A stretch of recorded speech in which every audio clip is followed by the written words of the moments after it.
All right. Thank you, Ori. Thanks, everyone, for joining us. We're really happy to have Mollie and Natalia from CFPB, one of the first, if not the first, agency to actually develop an in-house team of digital designers using actual good modern software development practices, user-centered design.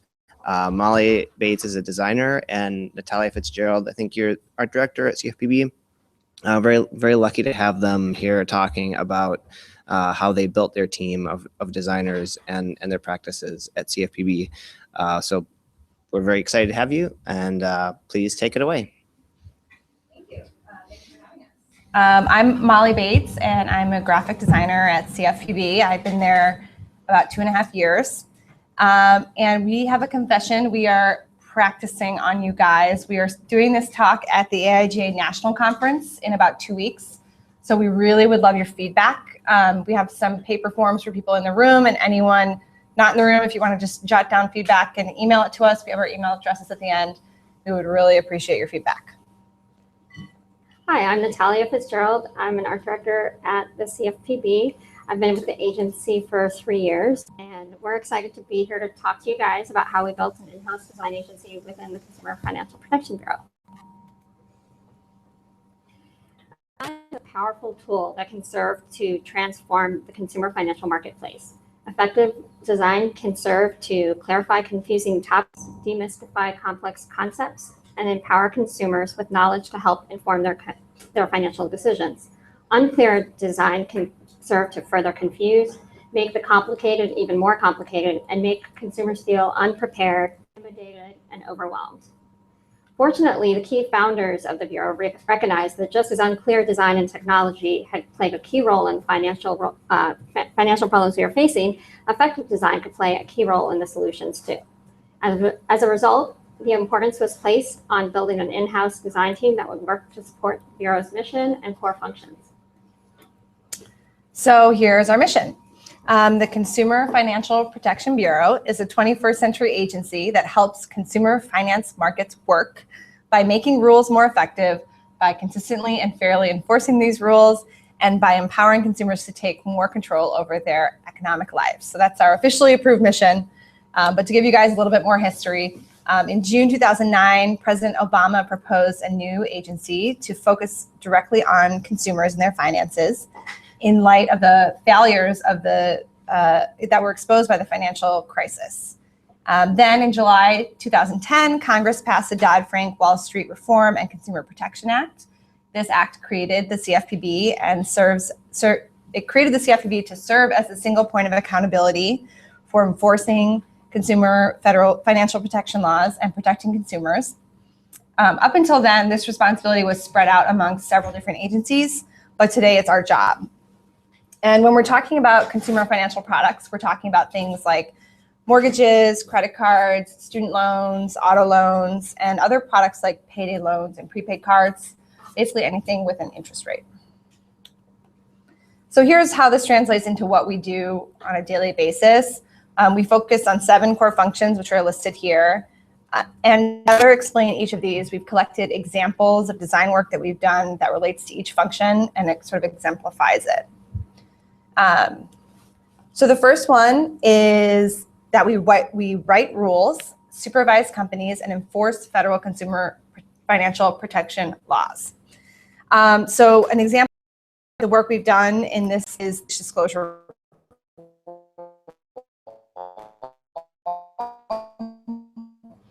This replaces 4 mortgage disclosure forms with 2 new ones, the loan estimate and the closing disclosure. These new forms are easier to understand and easier to use and have been user tested all over the country. The rule also requires that you get 3 business days to review your closing disclosure and ask questions before you close on your mortgage. These forms were designed very early in our existence, almost 4 years ago now. But this rule goes into effect in less than 2 weeks. So if you apply for a mortgage this fall, you'll probably receive a loan estimate. We've also built a suite of tools to support consumers throughout the mortgage process, and we'll tell you a bit more about that later. Our next core function is that we restrict unfair, deceptive, or abusive acts or practices. And a project we're working on that exemplifies that is the prepaid credit card disclosure. This is another disclosure like the mortgage disclosure. We do think that consumers should be able to make direct comparisons among products and that no provider should be able to use deceptive practices. So we're developing a new rule with a model form to disclose fees on prepaid credit cards in the store. And this is a growing financial product that lets people have access to online shopping and ATMs without a bank account or a line of credit. We want our model form to clearly present the card's most important fees so you can easily compare and pick the best prepaid card for you. The next function is that we accept, review, and route consumer complaints and then open that complaint data up to the public. This is our Submit a Complaint portal where consumers can submit complaints about a financial product or service. Consumers can submit a complaint via this online form, which we designed, on the phone or in the mail in a paper form that we also designed. The CFPB then routes the complaint to the company and works to get you a response. We've received over 650,000 complaints in just a few years, and we've helped consumers secure hundreds of thousands of responses from companies, as well as millions of dollars of monetary relief. Our fourth core function is that we promote financial education. And this is a big part of what we do within the design group, a big part of the work we do. This project example is the Community Financial Education Project. We partnered with libraries with the goal of making reliable, unbiased financial information and tools more readily available to consumers. People have trust in their local libraries and in their librarians, and so our goal was to leverage that trust and to make public libraries a top-of-the-mind resource for consumers seeking information about their financial decisions. As part of this integrated campaign, we created a motion graphics video, web graphics, informational handouts, share graphics, posters, bookmarks, screensavers, and a table tent. And a web page, I forgot to say that. Our fifth core function is that we research consumer behavior. And we're playing this video here. Are you gonna play it? Yeah. This is the results of a research project about understanding consumer financial challenges. The CFPB hired a group of analysts and researchers to investigate challenges that consumers face when they're making financial decisions. The goal of the investigation was to observe and study what actions consumers took and why they took them. And they wanted to pinpoint the most important challenges and look at potentially what had caused these challenges. And then from the list of challenges, they selected the ones that are based on consumer behaviors or decisions, widespread, possible to change, and possible to measure. And then they had us create this video in order to publicize their findings. We also developed a landing page to house the full set of resources.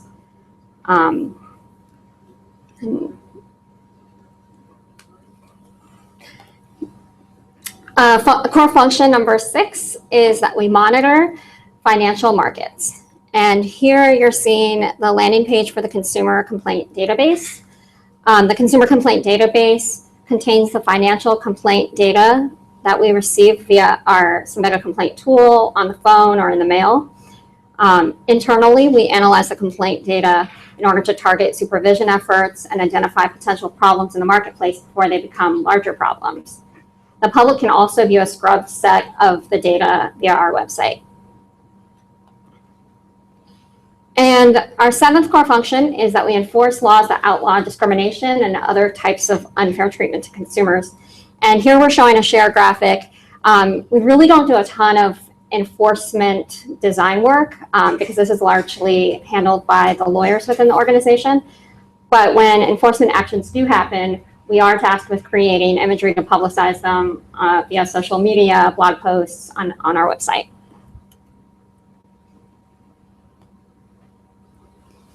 So now that you're familiar with our core functions, we'd like to talk about what we've learned from building our in-house design team. Although some of our experiences are specific to our set of circumstances, there are also global lessons that can be applied to other organizations working to build their own in-house teams. Building an in-house team is good for business. In most government agencies, there's a lot of contracting of design work. Design is seen as a commodity for purchase rather than a valuable investment potential. When we procure design talent from the outside rather than investing in agency staff, money is spent on a single end product with a fixed value.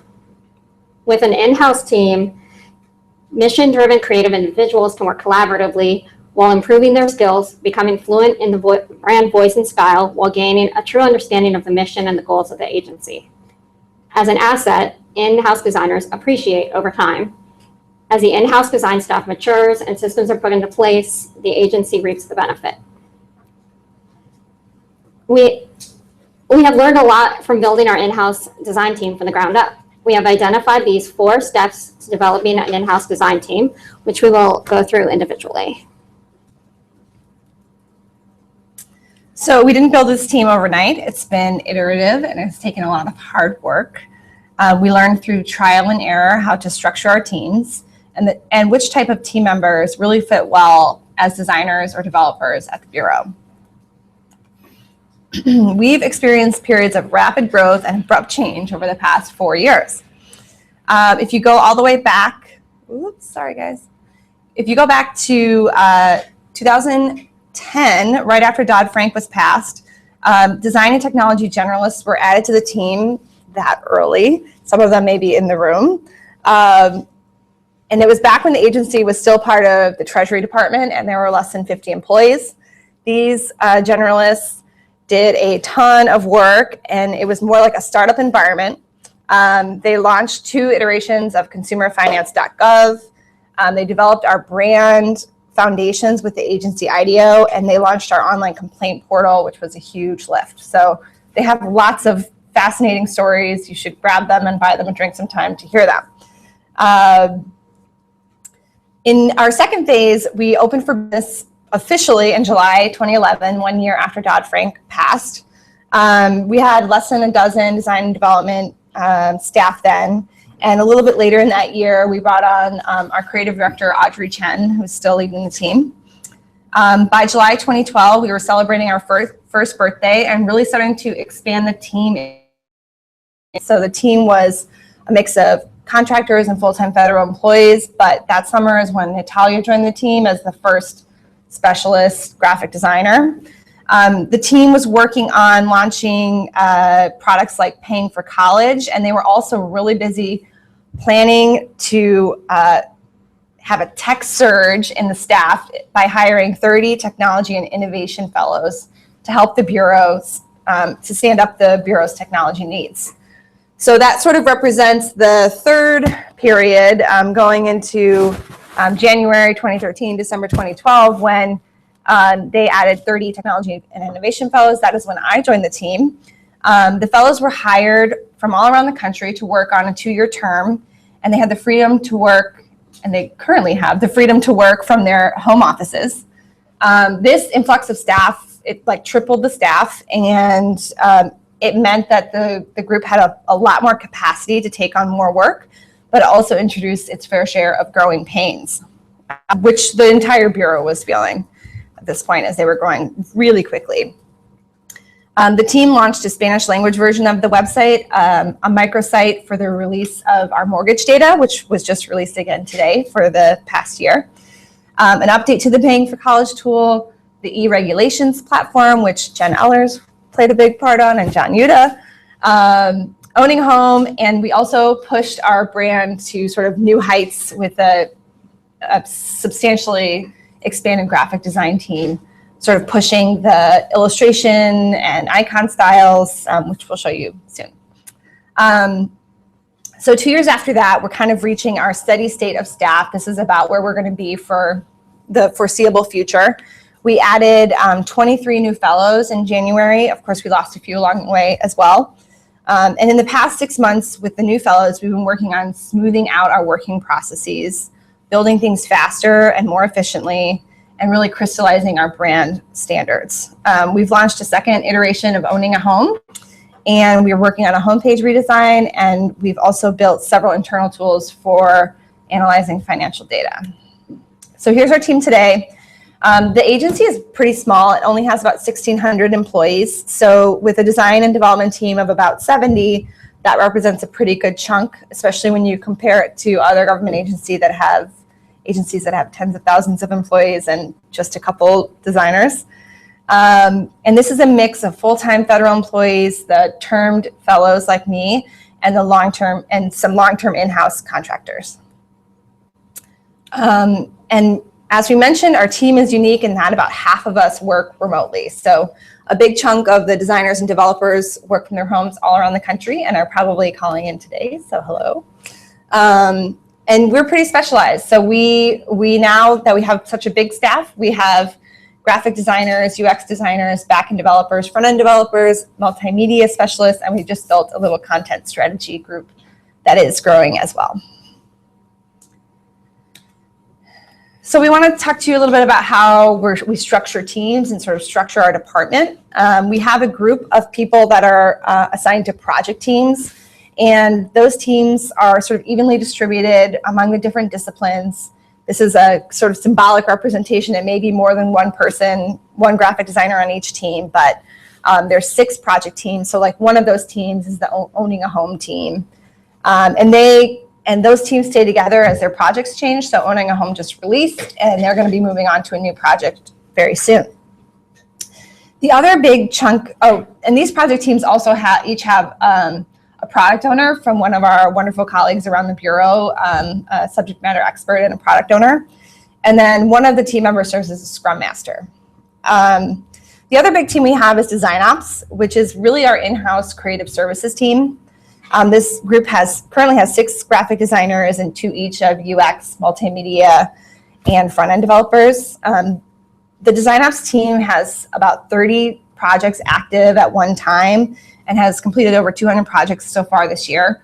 So this can range from anything from a simple handout to a video to a full website launch. And then our other big team is the developer-heavy software delivery team, which is basically the DevOps side of our house, and they keep our servers up and our websites launched. So here's our team in January. We are really proud of the team we built, and we think we've started to really hone in on the type of people that are really successful working in design and development and government. Specifically for graphic designers, we find that the best fit at CFPB, the people are pragmatic, they're smart problem solvers and self-motivated. They're very collaborative and team-driven. They are also empathetic and diplomatic, which also means very patient and flexible. You guys know working in government, you have to be very patient, and our best designers are true diplomats of design. And everyone at CFPB is really driven by our mission. So they're working at CFPB because they really believe in what we do and how we do it. So within each of these buckets, we want to also share a little bit of work that we think exemplifies the concept. So for building our team, we wanted to show you how a way that we sort of bring the team members on and immerse them in our culture and the way we work and bring them onto the team. So when we started our new fellows in January, they came to DC for 4 weeks to immerse themselves into the Bureau and our team. And one of the things we like to do during immersion is 2-week short projects. So this short project was related to a mail insert that went into some Americans' tax returns, which was encouraging consumers to engage with CFPB's Tell Your Story tool. This campaign needed its own site to target this group. It had a custom URL and introduce the CFPB and then lead them to our other tools. So the small project team built this campaign page in 2 weeks with quick and dirty hallway user testing and really efficient and quick application of CFPB's design standards. The page explains what we'd want from a story, and then also leads consumers to other offerings like our complaint portal or our financial encyclopedia if they have a question. in case telling a story is not actually what they want to do. These stories lead us to another campaign that we have called Everyone Has a Story. And these are short videos of real consumers that are talking about how the CFPB has helped them. And we draw these stories from the Tell Your Story feature and from our complaints. We love these videos because they're really direct and consumer focused and personal, and kind of get to the heart of what we're doing and why we're doing it. So small projects really are a great way to get the team energized, building something fast and working together and learning our norms. So the second key to building a successful in-house team is to embrace and cultivate team culture. With such a large remote team, we have strong cultural norms that encourage cross-disciplinary problem solving. So I'll come back to this slide here. As we showed you earlier, the teams are broken into separate project teams and have the potential to go and sort of work in their own little bubble. But we work really hard to break these barriers and to work across the different projects and across the different disciplines. Because when we design in silos, we are all solving the same problems individually, but when we can sort of share out and collaborate, it's easier to see the broader landscape and solve problems together. So we think the keys to our culture are that we iterate, collaborate, communicate, and are super transparent. So in terms of iteration, we do get to work side by side with our developers and user experience designers every day, along with our wonderful subject matter experts and colleagues throughout the Bureau. These project teams do use the Agile methodology to develop software with 2-week sprint cycles, standard ceremonies like Scrum, Sprint Review, and Sprint Retrospective. As you may know, the Agile methodology really doesn't cater specifically to designers. So we've worked to kind of smooth that out and figure out how to work a little bit ahead of the sprint and kind of meld with our developers and UX designers so that we can kind of all be on the same page going into each sprint. Though we don't always succeed, we do try to work iteratively and improve tools over time. This is our Paying for College tool, and it has undergone many versions since its first launch several years ago. One of the small projects that I just mentioned from January was an overhaul of the Repay Student Debt tool, which is what you see right here. So based on some usability testing, the team redesigned the tool to just serve users better. The before had kind of like this question with like a lot of information and then the answer, and then the after is to kind of put the answer right with the question and then have the additional information off to the right if they need to know what's going on. And then this whole decision tree used to be kind of hidden behind each question, so you didn't really know where you would come from and where you were going. So the team improved it to show the answers they'd previously made and give them the opportunity to change the answer if they wanted to. So in just 2 weeks, we were able to do a quick iteration on this tool to improve it for users. After iteration is communication. Teams are largely remote, and so we collaborate on GitHub, Google Hangouts, and in our permanent chat rooms like this one on Adium. This is some chatting from yesterday about publishing new articles. And this is a grab from one of our weekly critique groups that was meeting yesterday. You can see some of my teammates there. So we now are meeting in pods of UX and designers that are across all the project teams. So there's 3 different critique groups, and they meet for an hour once a week to talk about their projects, and that way they kind of get to know the projects, but they're kind of all over the different projects. But the groups are small enough that they can give effective feedback. Previously, we met as a big group, and as we continue to grow, this got like less and less effective. So we really value seeing faces and sharing screens, and we're always trying to find a replacement for like the hang it on a wall type of critique that we really can't do as a remote staff. The other thing we do to collaborate is we use GitHub issues to design and discuss things asynchronously and openly. We use the GitHub issues to start projects and iterate through the whole process. We're always dropping in screenshots and iterating across projects and between team members. This is a sample discussion about our standards for our website hero illustration. So lots of different people coming in and showing how measurements work and different alternatives to this design. The other way we collaborate is by getting together and hanging out. We get together every quarter for week-long regroups here in DC. There's a lot of work involved, but there's also a lot of fun. This is our complete graphic design team in January enjoying Union Market. We also value radical transparency. This is our open source policy, and we do try to develop in the open whenever we can. We also design in the open on GitHub. All of our design standards are discussed in the open on our public GitHub. The issues are there for you to snoop on and join in. As a department, our leaders have also embraced transparency, and they've been working to post meeting notes and document decisions for those who weren't in the meeting, and they use our internal GitHub to do that. We also like to share our work with the public, and we go into detail on our process with articles on our website, CFPB Open Tech.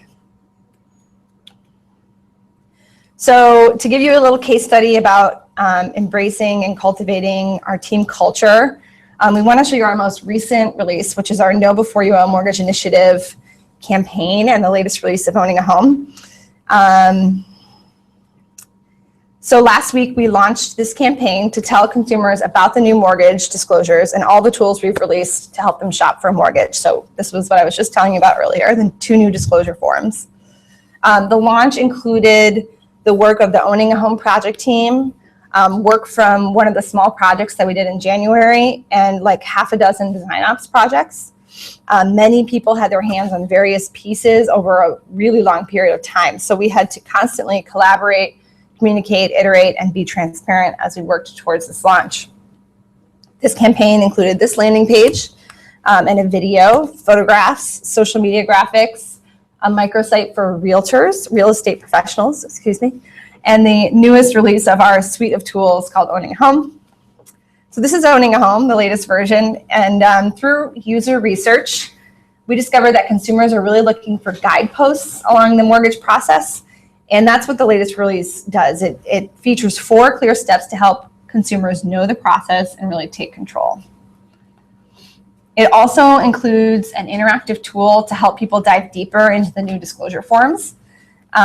This was created as part of the 2-week projects in January, which is really exciting because some new team members made this awesome tool really quickly. And then it was further improved upon by the Owning a Home team over the past 6 months after a couple rounds of usability testing. And this was the second release of Owning a Home. The earlier release was in January and included a tool to help consumers explore interest rates in their area and based on their credit score. And it pulls real data in from lenders at the end of each business day, so you can see like what rates people are offering around you. The team has made iterations on this page and others over the past year. So we really think that this release represents sort of the best of our design and development culture. And we have 3 articles about this release up on our CFPB Open Tech site. So if you want to hear more, please check it out there. So step 3 to establishing an in-house design department is to establish core standards. And this is very important in terms of maximizing efficiency and consistency. So first off, what is a brand? A brand is the visual representation of the values of an organization. It encapsulates the ideals, personality, and tone of the organization. Working from agreed upon brand standards, we can all build from the same baseline. This increases consistency and efficiency in design work across teams and projects, as well as throughout the larger organization.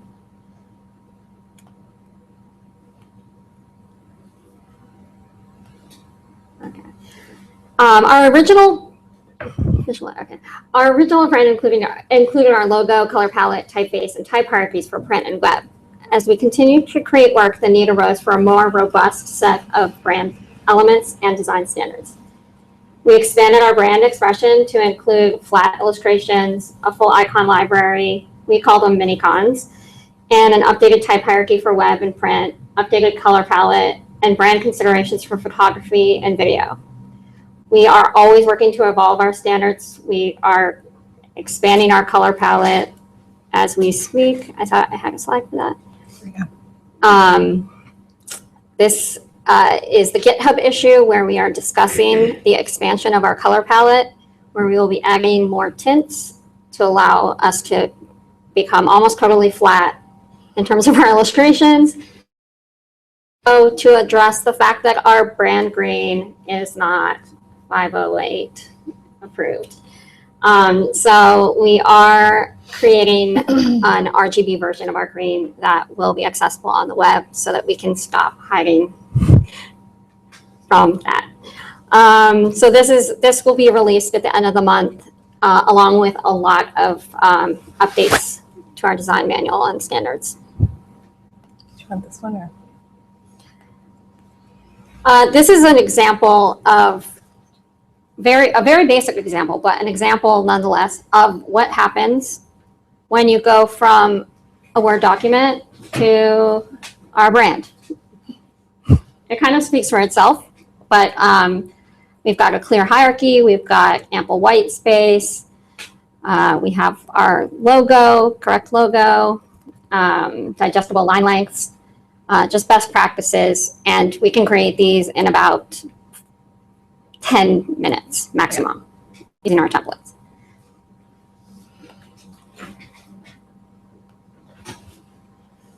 So in order to house all our assets for the graphic designers, we have stored them all on our Google Drive in our brand folder, and there designers can find everything from fonts and color palettes to illustration and icon libraries, and there's also templates for web and print projects. So that allows us to really work fast and not redefine the wheel every time we start a project. We've also created branded templates for non-design staff. We did this a long time ago at the very beginning. Well, not the very beginning, but like 1 year in, because I think we were getting asked to design a lot of reports in terms of graphic designers. And graphic designers don't really want to design Word reports, and it's not really a good use of designers' time. So we wanted to make our staff a little more autonomous and give them the tools to create branded materials on their own. So we have a library of core templates, and that frees up the staff to work on the mission-oriented work, which is really why we're here. And in order to share these out, we have our design toolkit, which is on our intranet. And here, people can download color palette, logos, our mini-con font, and they can also learn a little bit about the CFPB brand, which is always helpful.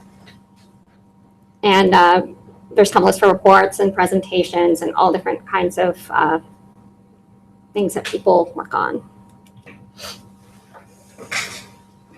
And we've also built a tool for our designers, which is open source. It's our design manual. It includes our design principles, our visual identity, which is all our branded work in terms of color, type, logos, that kind of thing. It also includes our UI toolkit, which is contains patterns for reusable user interface elements.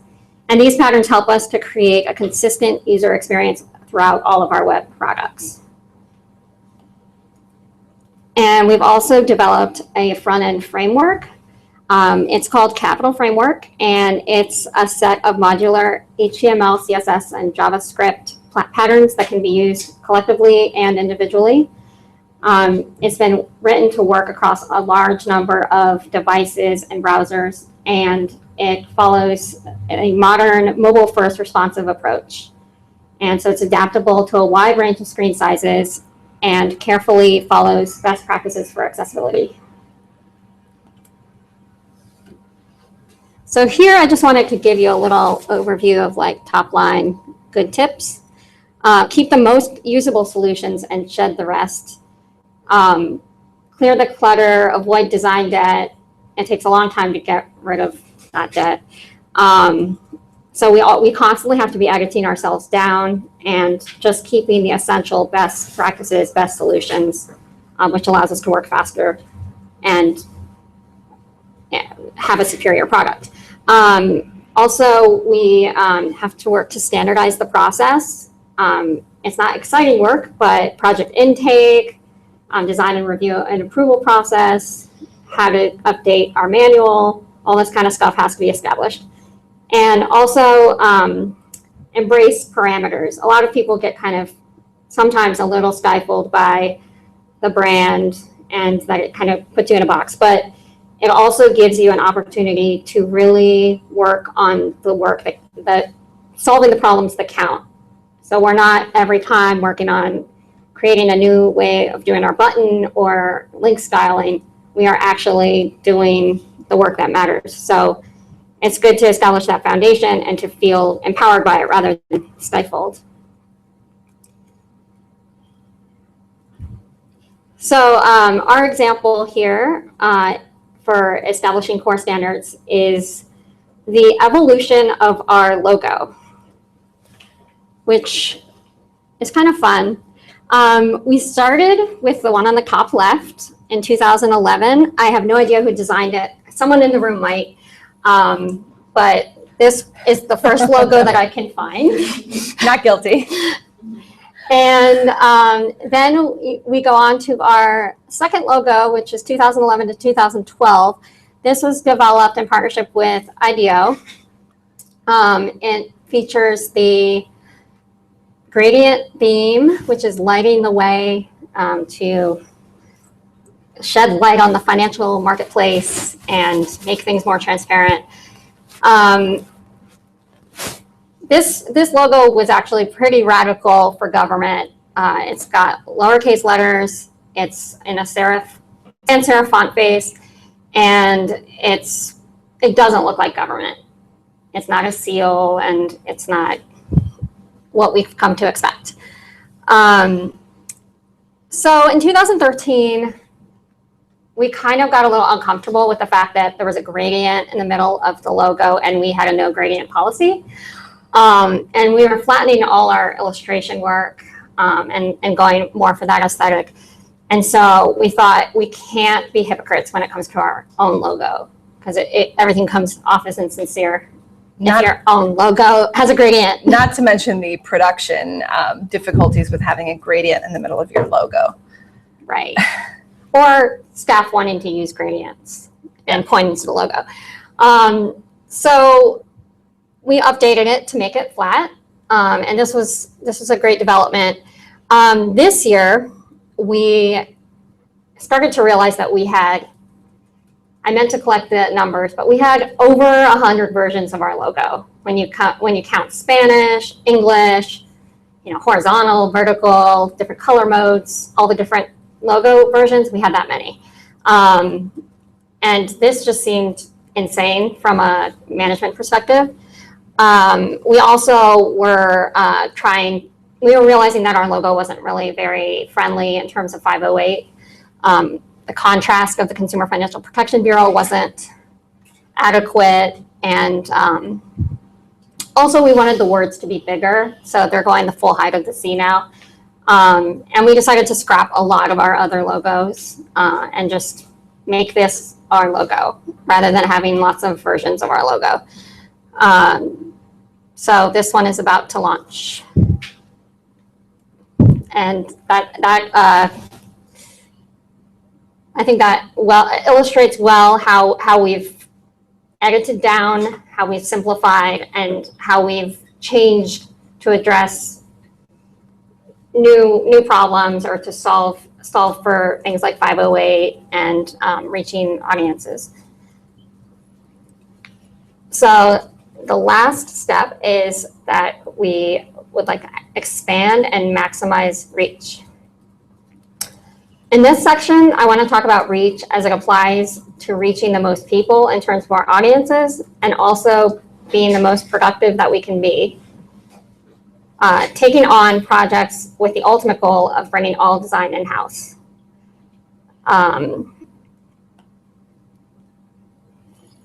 So in order to do this, we have to create opportunities for work. So some best practices for this are to keep your eyes and ears open, talk to everybody, build relationships with your colleagues, take on even the smallest projects because sometimes those blow up into gigantic projects, and always be an advocate for design.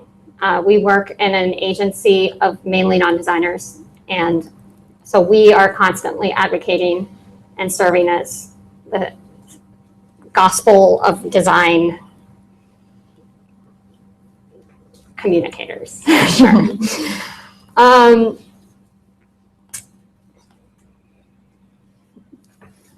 don't have this slide. We've also learned a lot about working with our designer colleagues and partners. In-house design is a new idea for government. So we definitely have to market design. We have to practice design diplomacy. So even if we want to throw up our arms and have a fit or kind of feel like you don't understand, how can you not understand? We kind of have to remember that everyone doesn't see the world we do, the world the way we do, and be calm and teach about design and teach how design benefits the specific person we're talking to. That's really a good sell. And we also have to serve as a resource for design expertise and coach and guide our external vendors. We have a lot of external vendors that work on CFPB branded work. That is a very, very challenging task, managing their work and managing them trying to do our brand. But it's important work because at this time, we still can't take on all the design work. So we have to do what we can. Oops. So in terms of expanding and maximizing our reach, we also want to design for all users. So this means we create low-tech and high-tech solutions. So it's not just all web. We also design print and just try to think of different ways to reach more people. We champion accessibility. This year, we are working a lot harder on that. We got a 508 expert in-house recently, and the pressure seems to be building to start to push forward and make changes. We provide content in multiple languages, and we write in plain language so that things are easy to understand and to digest. We test and retest for functionality, and we prioritize design fundamentals over trends. So it's really about the basics of design so that we can really communicate clearly and thoughtfully. So to illustrate this expansion and maximization of reach, I wanted to talk about our CFPB Tax Time campaign. And we're going to play this video in the background. It's a motion graphics video that we made for the campaign. The CFPB Tax Time campaign is an annual effort aimed at helping consumers prepare for tax time and encouraging them to save all or part of their tax refund. To accomplish this goal, we partnered with the volunteer income tax assistance centers across the country. The Office of Financial Education within the Bureau first launched the campaign in 2011. At that time, the design team was slim and overstretched, and as a result, the design work for this project was largely contracted out. And I was here to see that. It was no good. But as the years have passed, we've pushed for increased design involvement, and each year we've been able to take over another piece of the work. So in order to take over work, we have to prove that we have the capacity to take it on. We have to prove that we're great, and we have to deliver on time. We always have to deliver on time so that nobody thinks we can't. So this past year in 2014, we were finally able to take over all the graphic design as well as a good share of concept development and copywriting. This is thanks to our proven track record of creating great work, as well as an increased capacity due to staff increase. As part of our integrated campaign for 2014, we created a motion graphics video that we're watching here. This video, one of the goals of this video was to, and I think there's some stuff getting cut off there, but we wanted to show all the text that was being spoken on the screen so that even without audio, you could take in the full message. This is good for people with hearing disabilities, but it's also great for the tax centers where we weren't sure if sound would come through. In order to reach consumers before they arrived at the tax assistance centers, we provided digital assets that the centers could post on their websites. And these included preparation checklists available for download and graphics for them to put on their websites. And we also designed materials to be displayed within the tax centers once the consumers arrived. These are posters that we designed. And we also designed informational handouts and a worksheet that they would fill out when they came to the tax center.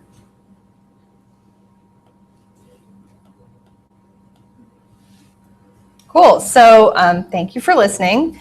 We hope you learned a thing or two about us and CFPB in the past hour. We hope you learned about what CFPB does, what we do, and what our mission is, and how design supports the Bureau's mission and core functions. We also hope you learned learned some good lessons about how we've built our in-house team and what we think has made it successful. And maybe you can take those back to your agency or your clients, or if you're watching on screen and work for a nonprofit or a corporation. So we believe that the 4 steps that have made us successful are that we've built a diverse team of creatives over time. We've embraced and cultivated a team culture that values communication, collaboration, iteration, and transparency. We've established our core standards, continue to build them while also trimming them down, sort of that push and pull, stretching and compressing of our standards. And then we also have worked to expand our reach within the Bureau so that we get to do lots of great work and help our colleagues, and also our reach among the American people so that we can reach as many people as possible and help them with their financial goals and problems. And we hope you have lots of questions for us. So please let us know. And if you have feedback, we have papers here, and please do email us if you have feedback. We'd love to take your questions. Any questions? Come up with a question. With the case studies that you showed. If you could. Oh, sorry. Mike, so the folks on.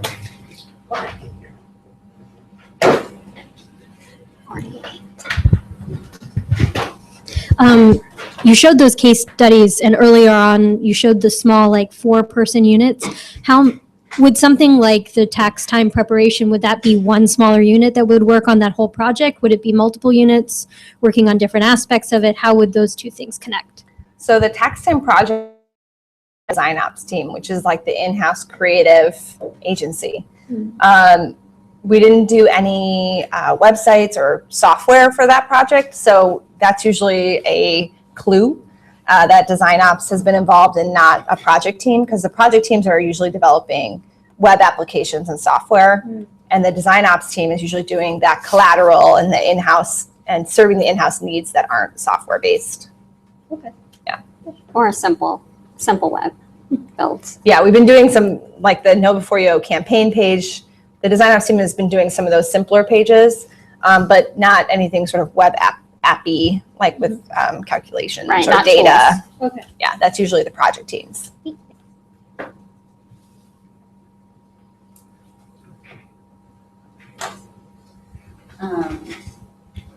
Hopefully this is still on. You guys have been designing in the open for a long time now. Have you guys had anybody outside of your team comment on and give feedback on the GitHub issues? Or has it I think only former staff members, which we absolutely love when our favorite former staff members jump in to give thoughts.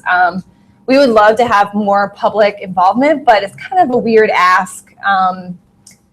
It's kind of a hard thing to publicize, like, hey, give us your opinion. I think going out and talking to the public in places like this or AIGA in 2 weeks could encourage people to do it, but yeah, it hasn't been a super active discussion with the public at this point. I think for graphic designers, though, it could be pretty appealing to jump in, and because graphic designers always have feedback and things they want to change. Yeah, I mean, as we develop our standards, I mean, I'd love to hear more voices. I think as the U.S. web design standard develops, if designers get hip to that, I think they might be really fascinated to jump into that conversation just because of the broad impact of it.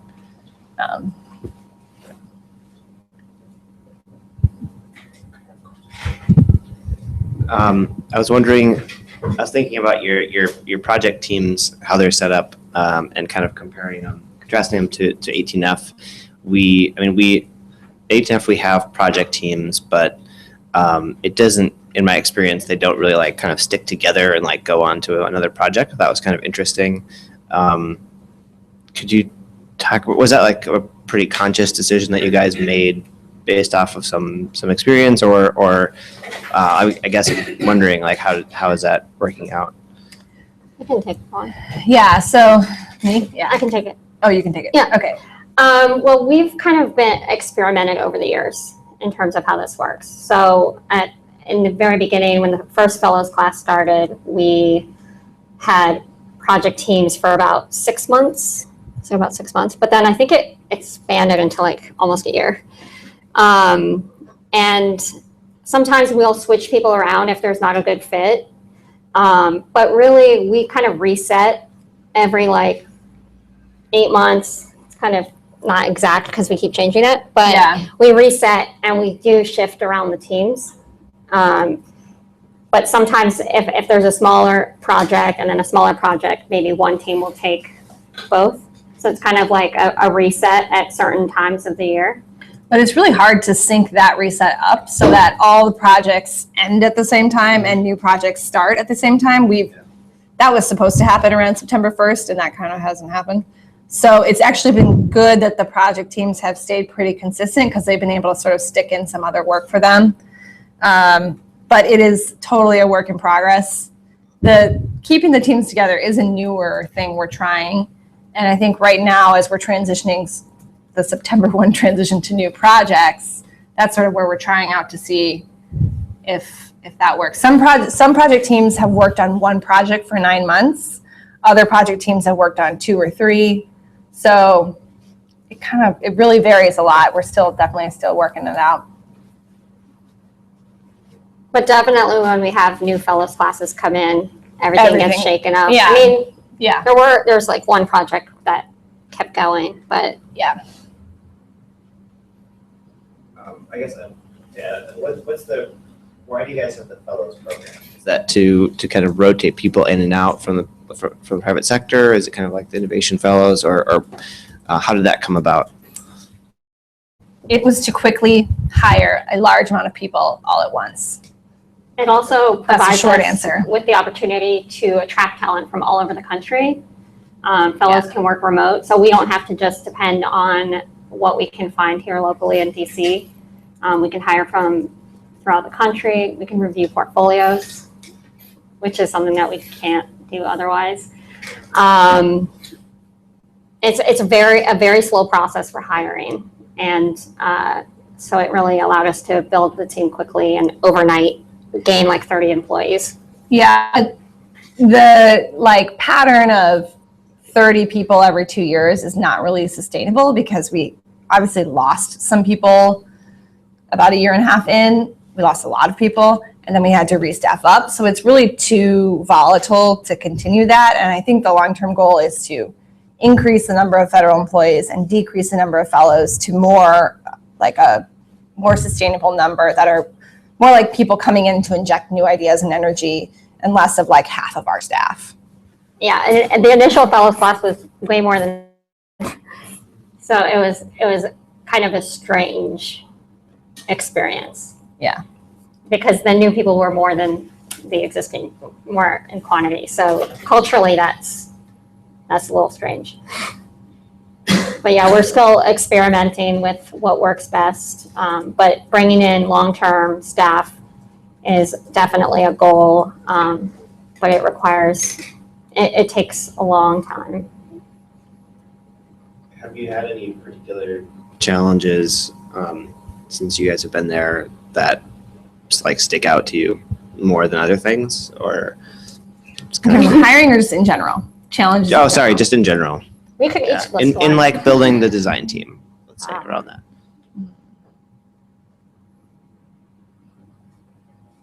I guess there's a lot of kind of splinters. Lots of things, yeah. Yeah. Process, getting a good process for review, approvals, pushing things through. I think one of the biggest things we've struggled with is just like working out that project team cross-sharing thing, because I think a lot of us came from previous jobs where you were a designer under an assistant art director, under an art director, and there was like a clear yes man and a hierarchy. And in our structure, it's a lot more flat and collaborative. It's sort of like extremely collaborative and consensus based. So that has just been difficult to navigate, but also really rewarding because everybody gets to be involved and gets to have a say, and you don't have that sort of domineering yes man. Yeah, it's interesting. We've kind of, people complain about it, but it's also not something people want. Yeah. You know, a manager breathing down their neck. But I think design by democracy doesn't always work that well. I remember once in a graphic design meeting, one of our designers said, well, why don't we just vote on it? And that was a funny day for me, because it was kind of like the extreme of maybe not the right thing to be doing, voting. It's, designed by committee. So yeah, I think that's been very challenging because we have a lot of different systems stacked on top of each other. And for a very long time, we were completely flat, except for our creative director. Completely flat. And now, as you could see in the slides about our staff, we're developing the HR administrative type of people, supervisors, and the people that deal with all the government bureaucratic fun stuff that designers and developers would rather avoid. So we're building that out now. This year has been a big year for growing that category of employee. For some reason, those people are hired very quickly. Not sure why. Well, we are going to be hiring a UX lead in the next few weeks, or posting that job. So please tell your networks. We've been looking for a UX lead for a very long time, and really hoping to nail it this time. So, please get in touch with us or share with your networks when that job is up. Or all of our colleagues have been tweeting about it, and so there's a great article on CFPB Open Tech about what we're looking for. So hiring the leads has been a challenge, and will continue to be a challenge, I think.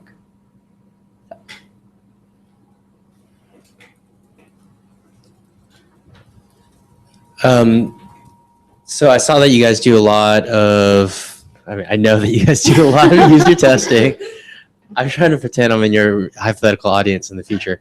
Can you tell me about the process of how you get access to users? How do you do user interviews when your users are situated throughout the country?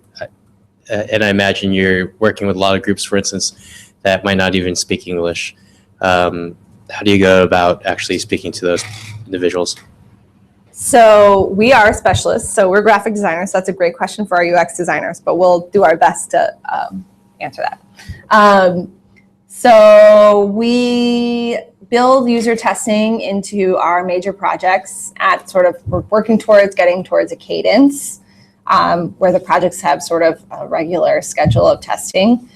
We recently hired John Rubin from GSA to run our user research program, and he's really starting to try to standardize that process and how we do it, so we're not reinventing the wheel every time, similar to all the design work we've been doing, just kind of standardizing and repeating things. But we have to get our user research approved through PRA, so we do a lot of hallway testing. We do a lot of hallway testing in CFPB with employees whenever we can. So there might be, never mind. And we get bigger research studies approved through our PRA office, and they're often contracted through contractors. So we work with Forest Marsh right now, do a lot of our user testing. It's really been all over the map. Apparently information experts too. The people we've worked with, yeah. So, and it could be, they could be working to make a focus group. They could be working to do qualitative usability testing. Like on the prepaid card disclosure, we did like qualitative interviews with people around the country, and the contractor's really helping us set that up in terms of like getting the people in the room and getting the surveys done. Or it could be quantitative. The mortgage disclosures were tested in a quantitative, like 900 person usability test. So we really are kind of running them all over the map with that, but working more towards standardizing and streamlining that process through our user research program. One more question on the graphic design front. I saw that you guys recently switched to a really cool looking flat design. A lot of people might argue that that's a hot trend of the moment. What are your thoughts of, are you concerned about that? Do you see the visual brand of the CFPB evolving as, for instance, design trends evolve? I can speak to that. I see the flat design aesthetic as a core reflection of our brand, of our like mission and values. It's flat. It doesn't have any fake depth to it. It's straightforward. It's also more of a practical solution as well for printing, because when we use transparencies and all these other things, we produce unexpected results. So we're always striving to be very straightforward, very honest, and we see flat design as that. So we've thought about it in terms of our brand. I don't think drop shadows and like 3D and all that kind of stuff really makes sense for our brand, but we definitely have thought about the angles with which we look at things. It's front, it's flat facing, there's no depth, there's no trying to show anything that doesn't really exist there. Perspective. So we're just trying to create something that. And it gives our illustrations a really distinct style. It also is really nice because our web design it helps make our web design super simple. And I came in with more of a print background, and I was able to just sort of like jump in and become a web designer, because by stripping away all that stuff, like you can really focus on composition and hierarchy and typography, which I think are really important to our brand and the way we work, just to keep it super simple and straightforward so consumers are getting the information they need in the most clear and plain way without any sort of gimmicks or tricks. Yeah, I can't see us going in a different direction. Like, I don't know what that direction would be, because we don't know.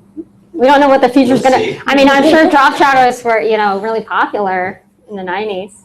We don't need to be trendy though. We're like a government agency. We don't need to like keep up. Our look right now looks very trendy. That's true, but hopefully we don't need to keep up with wherever else the trend goes. Like if it goes like a wired way, or like what's the crazy one that has. Anyway, it's just like towards this more like crazy tacky thing that's happening in some websites. Like Oh, you mean like the gift thing? No, like I Mollie can't think of loves the publication, but GIFs or whatever. like getting into more of like, I can't think of the publication that has a crazy website, but more like there's sort of a movement towards like more, and I don't think we'll ever move that No, way. we're more or less. I like that.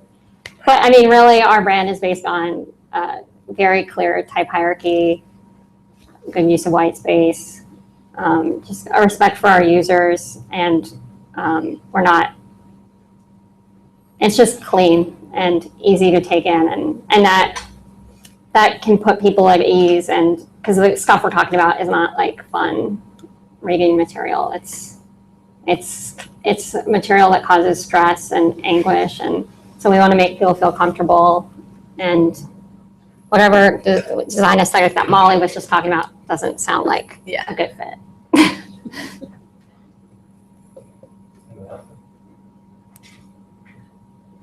Anybody else? Any last questions? Do we have questions on the phone? Are they able to ask anything? Any tweets Not or? seeing any questions online. All right. Come on. One more, Victor? Let's do Yeah. it. Okay, so you mentioned reaching out to users in times of stress or anguish. Can you talk about how you consider the emotional state of your users in your design and in your brand? We do journey mapping whenever we're starting projects, trying to figure out when, how people are feeling and how we can reach them of various stress or anguish, or, when they're using a certain financial product, where are they in the stage? How do they feel? How can we alleviate that?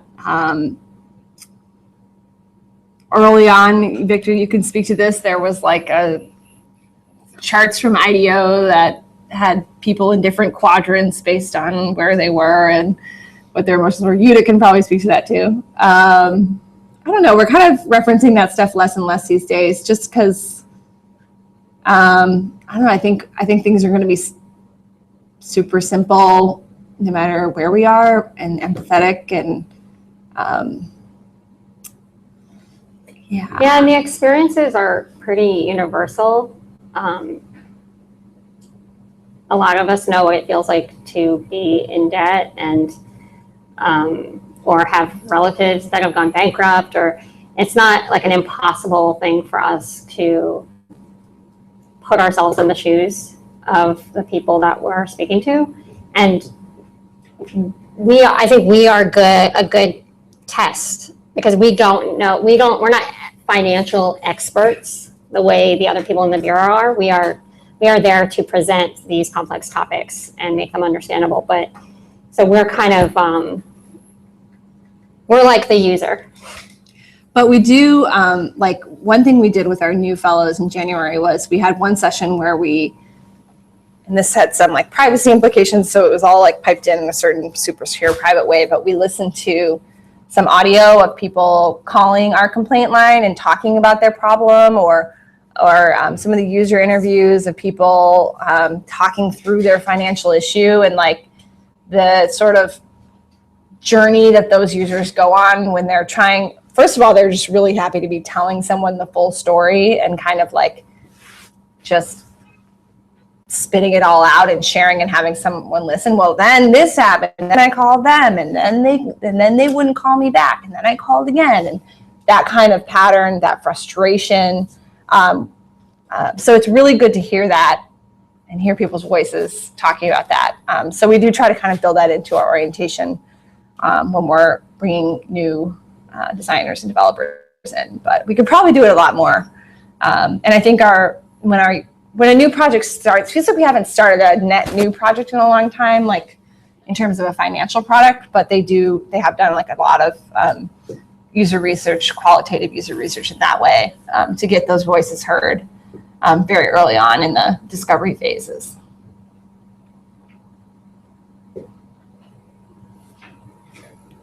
If no one has anything else, Can we just reiterate our plea for feedback, because we're giving this to to AIGA in 2 weeks. It'll probably be a not government audience, but graphic design, and we're specifically in the in-house track. So if you have any feedback, please do send it our way. Sure. Do you have specific things that you'd like feedback on? Well, our sheet here has the start, stop, continue model in the spirit of sprint retrospectives. But if you thought an example was confusing, or you wanted to hear more about something, or anything about our delivery, I mean, we really will take it all. We really would love to improve over the next 2 weeks. Or if something just fell flat and you think it's totally uninteresting, we've got things we can talk about. Yeah.